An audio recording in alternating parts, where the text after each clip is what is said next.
Vox AC10, and it looks very vintage, doesn't it? But this is one of the modern generation ones. It's not an original one. It has come in because it is blowing fuses. It's supposedly been to another tech, and I have got a little note that this tech who have looked at it has written out some instructions of what he's actually tested, and I'm going to go and find that in a minute. So let's just have a quick look at this. So it's a cream Tolex, and on there, and you can see we've got gain, bass, treble, reverb and volume on there. Very strange power switch, and I don't know whether that is how that works or whether that's broken. Very odd, but anyway, so let's have a look at the back. So here we are looking at the back. You can see it's got the modern main socket there, power socket. We've got speaker outlet there, I would guess, or that could be a foot switch for the reverb maybe. Then we've got this little switch here saying eco. I shall have to look up what that is. So I don't know whether that's some half power switch or what. So we need to get the back off this and have a look. I have to say I don't hold out a lot of hope for this amplifier because it's already been looked at before, and you know, if the guy's competent that's looked at it, I don't see where I can get this running if he couldn't. But we'll have the back off and we will have a look. Right, so we've got a Vox VX10 speaker, which is a custom Celestion 10-inch speaker in there. We've got the chassis out of the case, and you can see this a PC board extravaganza. The tubes are Chinese. We'll have a look at those in a minute, but there is another set of tubes that have come with this amp. All the tubes from China. These preamp tubes, they're from China as well. That must be for the reverb there, that little, you can see that little board there, I'm guessing that's for the reverb. So according to the notes that I've got, the fuse that is blown is on the heater supply, so we need to check. But this, looking at this as a PC board amp, this is not going to be an easy fix. And the thing is,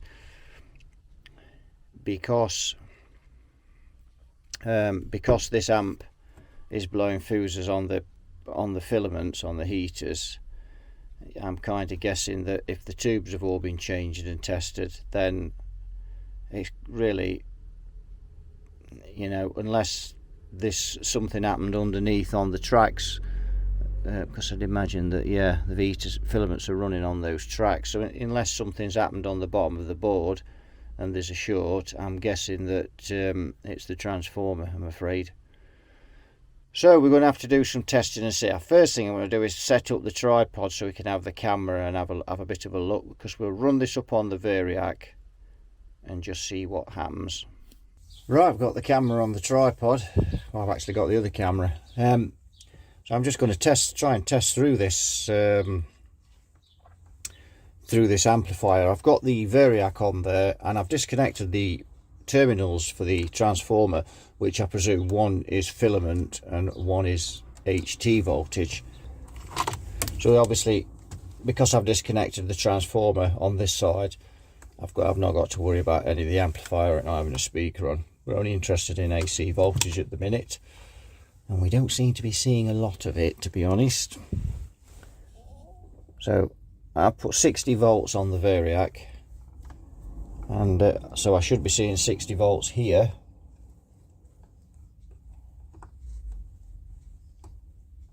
And now I am. Am I seeing that?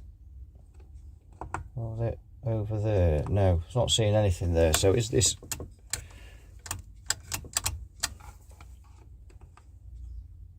Nothing. So there's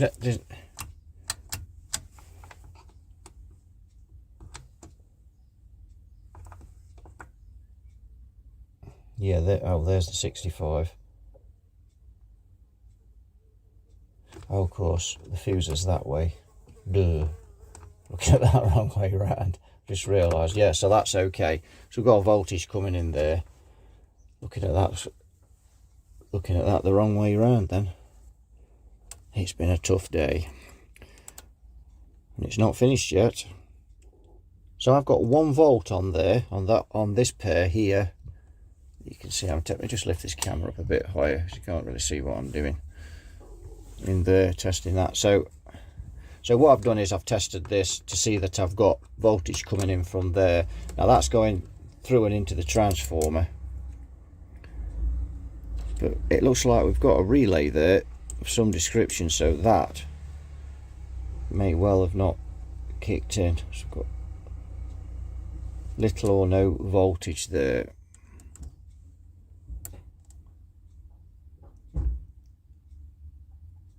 It's got 1 volt there. What we got on this?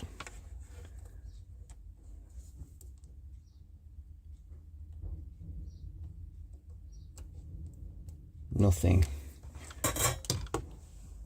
Nothing at all. Right, I've just put the meter across here to measure the resistance of these windings. So I've got 78 ohms on that one, on that side.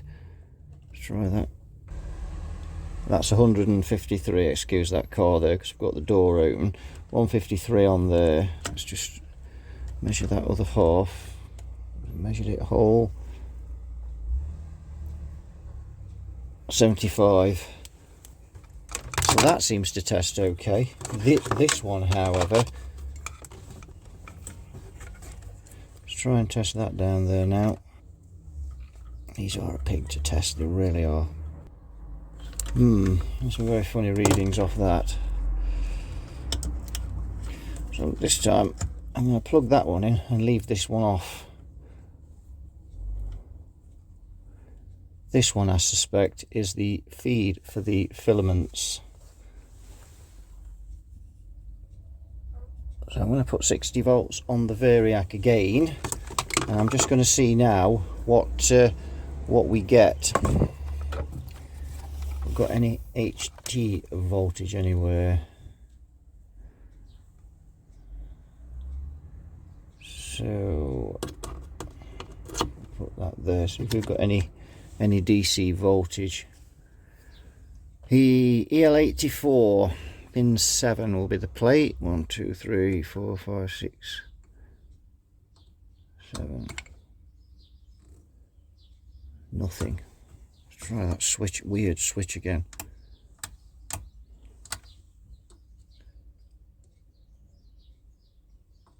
Nine is the screen. So we've got voltage on the screen.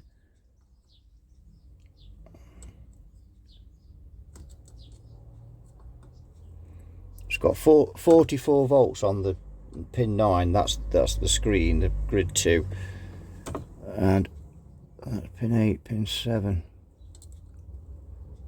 Don't appear to have anything on the plate. Strange. Yep, I have not got a lot of voltage on there though. That's also drawing down, which is rather weird. So has that got? I see. Some very weird things happening here. So if I hold this switch, I'm getting 102 volts.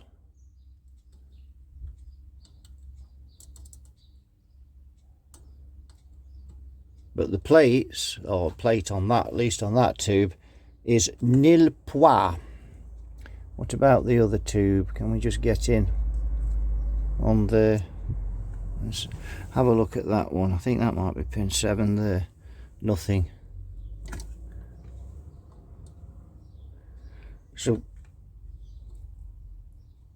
we've got DC voltage on the screens, but we've got no DC voltage on the plates. So there's another problem, besides the fact that it's blowing the heater fuse, which it is, because I've took the heater fuse out incidentally, and that is a blown, madam. Blown. Let me try and draw this a bit further this way so we can get a better view of what's going on. Probably didn't see that. So basically I'm testing, let's put some more light on as well. So basically I'm testing up here on the tubes, and if I bring in of this meter into the shot there, so you can see if I test that now, that voltage is going down now, but if I hold this switch, this weird switch, you can see I got 100 volts, and if I go down to pin 7, you can see we've got nothing at all. See, I've got 60 volts now on that variac. If this is the filament feed, and there's some very strange readings, I'd expect to see some voltage. I think this switch here is works with that relay there, so something to do with that, and you flick that and the power stays on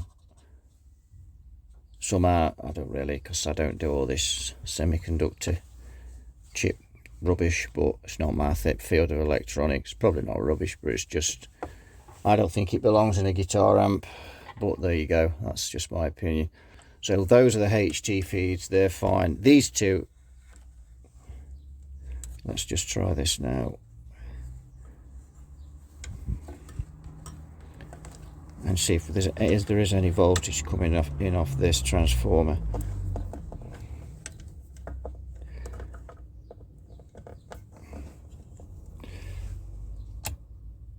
And there is 3.8 volts, so we've got a voltage there. So let's plug that in there now.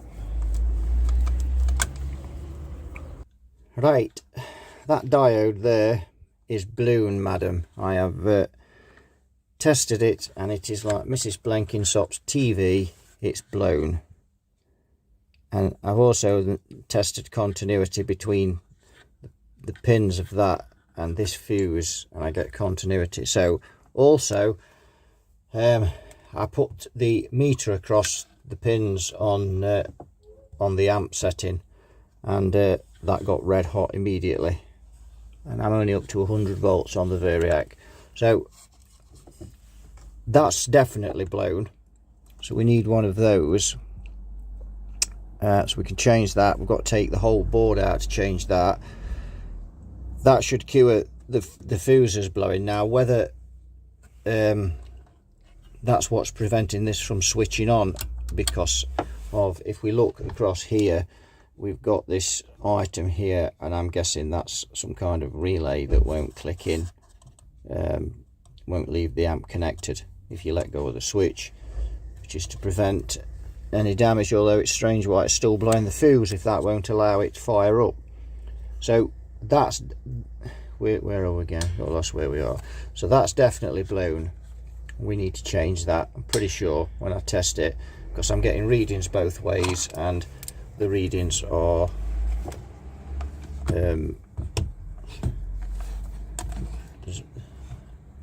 I should see about 0.5 of a volt on there, and if I go into there, I've got,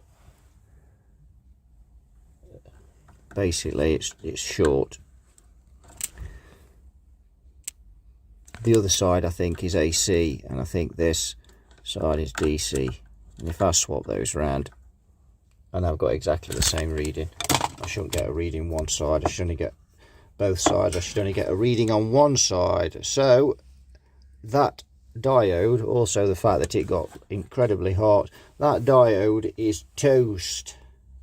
So we need to order one of those before we can go any further with this amp. I've got voltage coming from, after testing, I've got voltage coming from the filament, from the filament wires, the AC from the transformer. Again, as long as I hold up the switch, took me a while to work that out, what was going on there.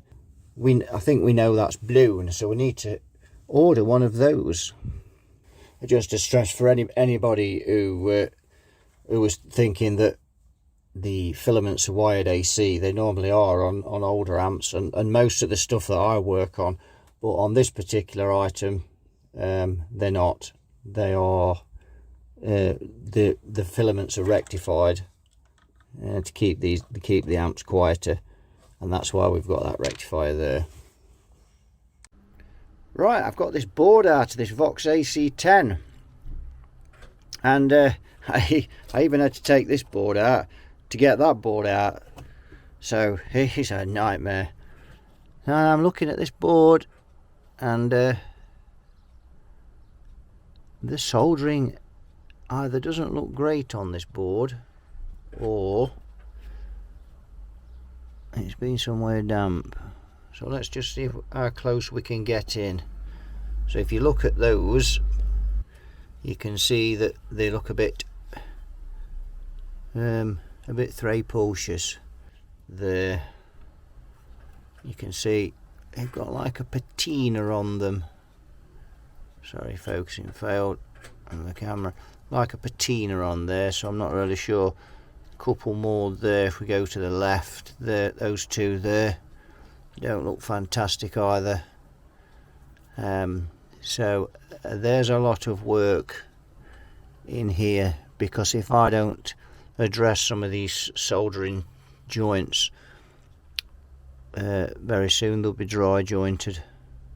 So there's the diode, and there's a 1 watt resistor, which will just give you an idea how big that diode is.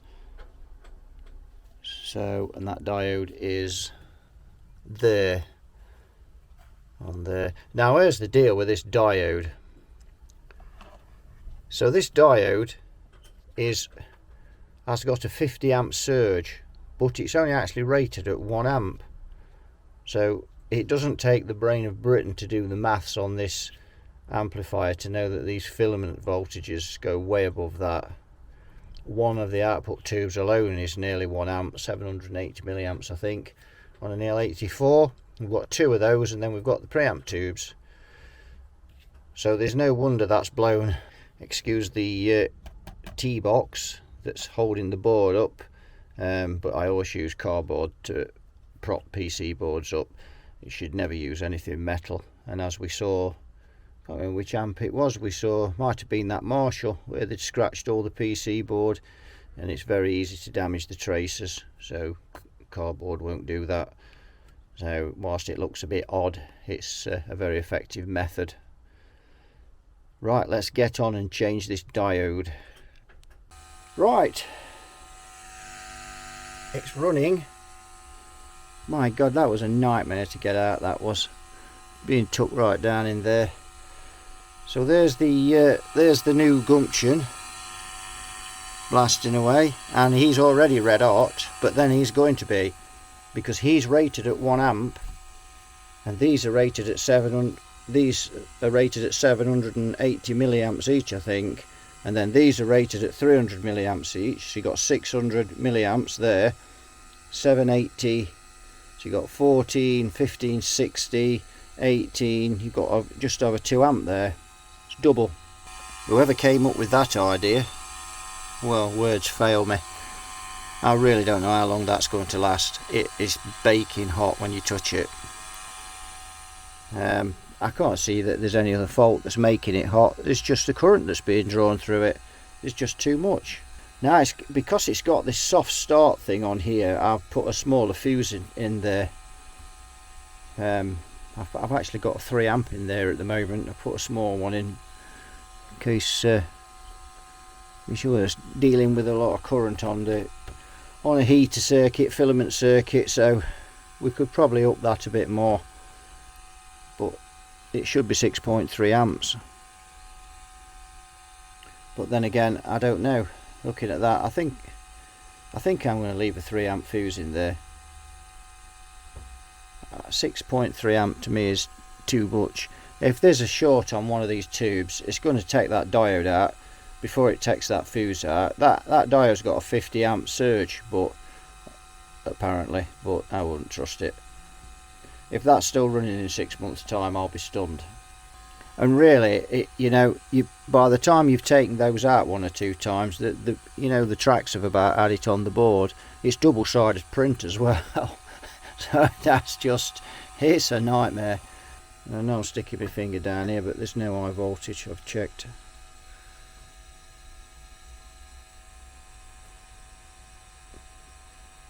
It's always difficult when we're playing the guitar, my pads are so hard, there's only really my little finger that feels the temperature, which is why I always stick that in there.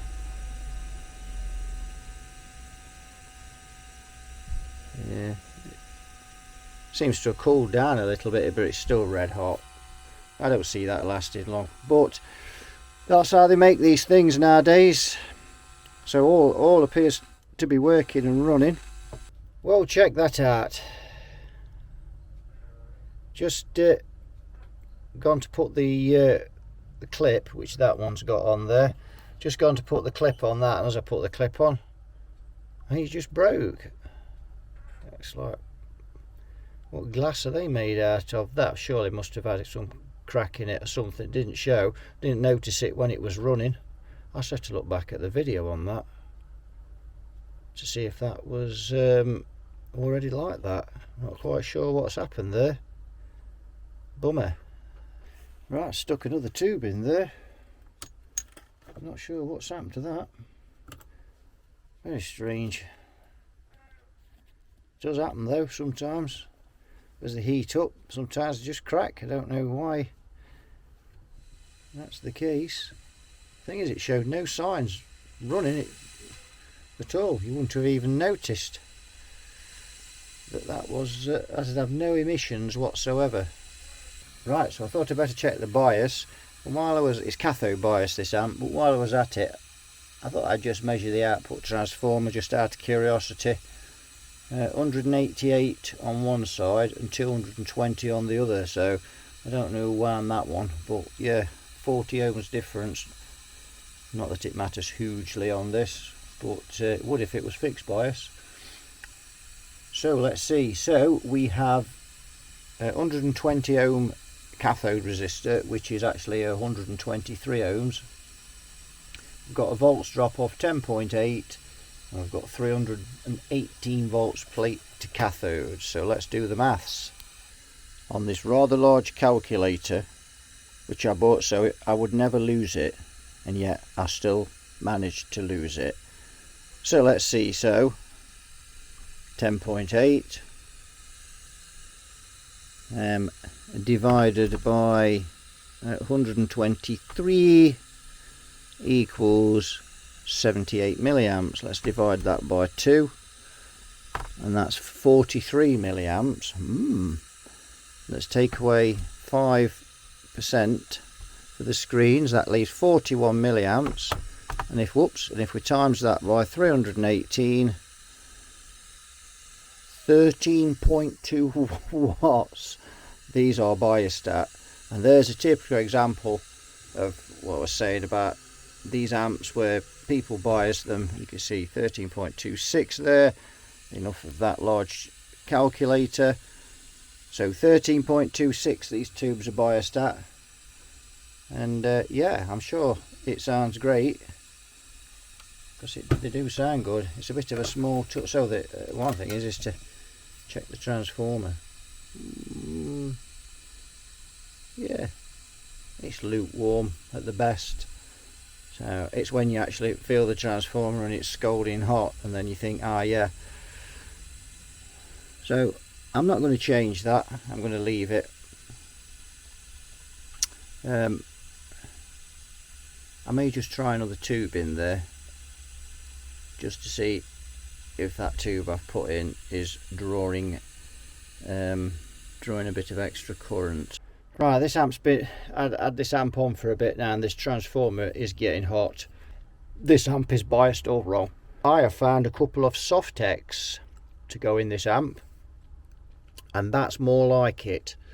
The only thing is, as we know, Soviet tubes draw more current, and they're dissipating 14 watts, but these are dissipating 13 and a bit.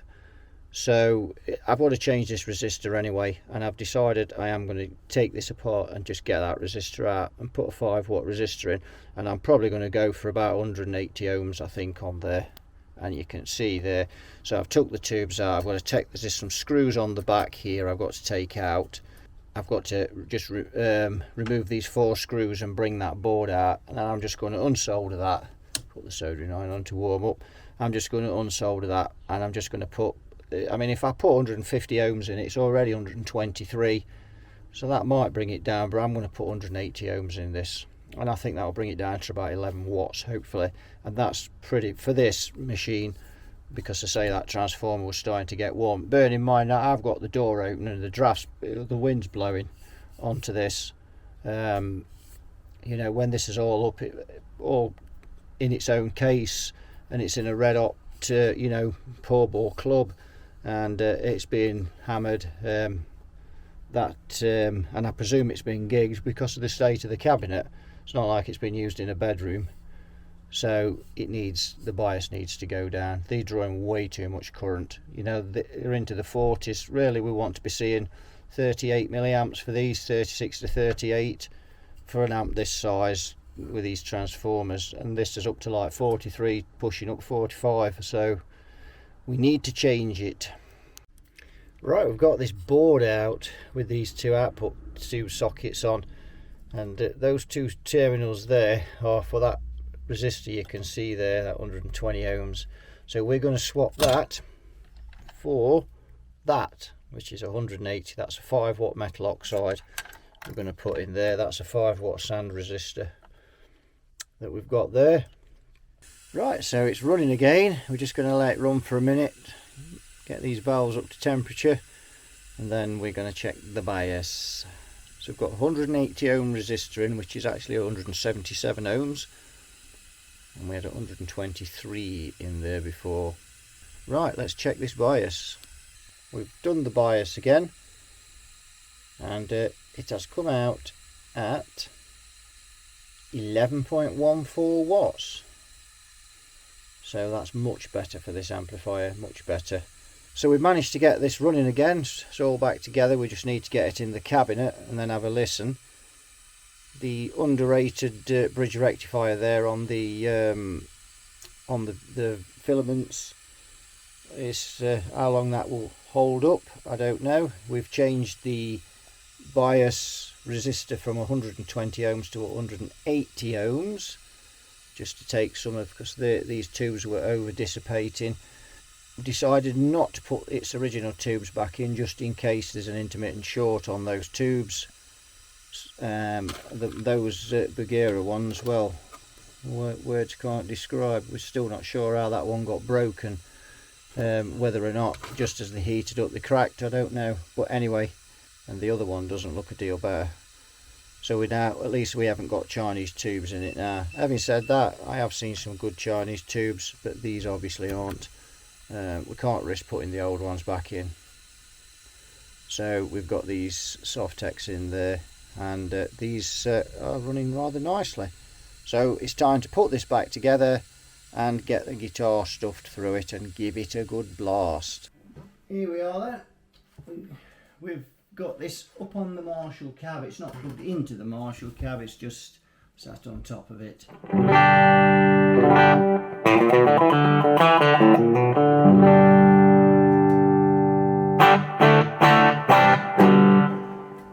Just turn that down and turn up the master.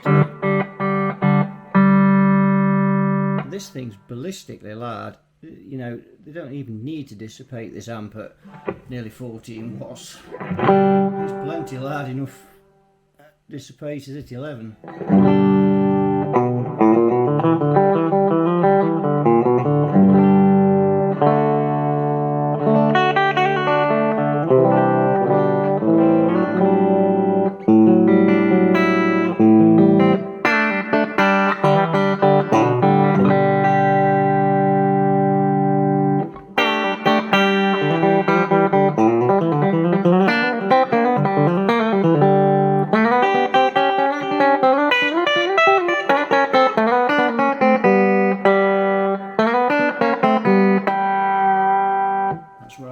Missed it the first time. God damn rusty.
don't sound bad. It's a little boxy when you get on the bottom end, but it's gotten some nice cleans.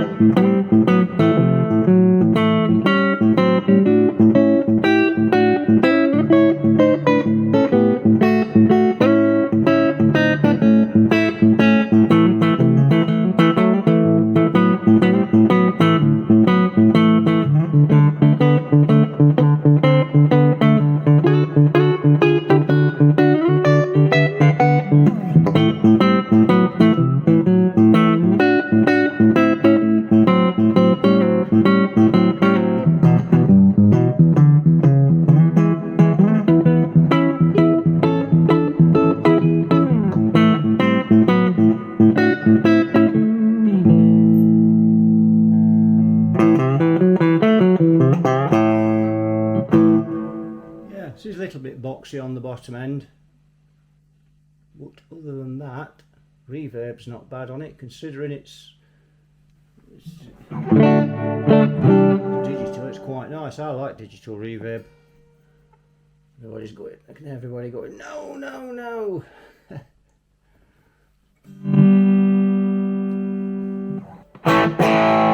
Let's have a listen to it at the overdrive now. We've cranked up the gain about 3/4. There's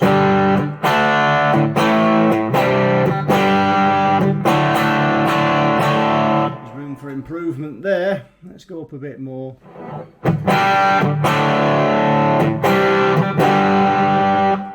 Yeah.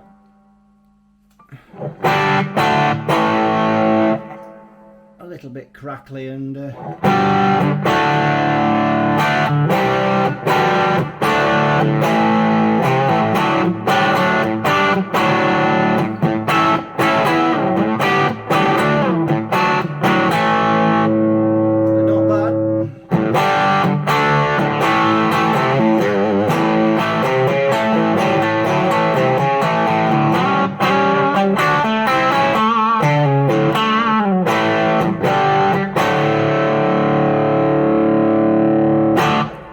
cleans are a lot better, but then again, I suppose if you've got this amp, you'd be going more for the cleans than the overdrive.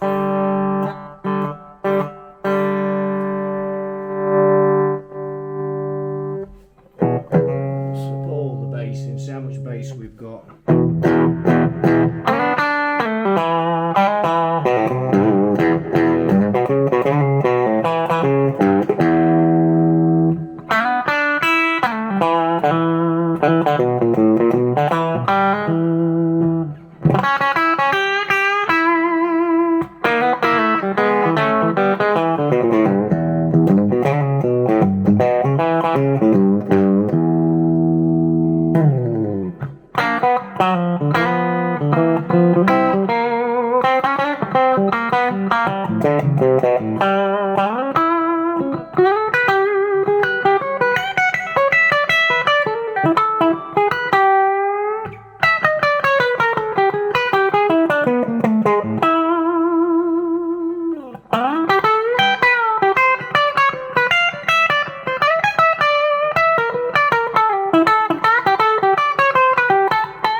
That'll do it for that. So that's the Vox AC10.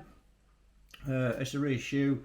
Looks very vintage though. The cabinet, it's well worn.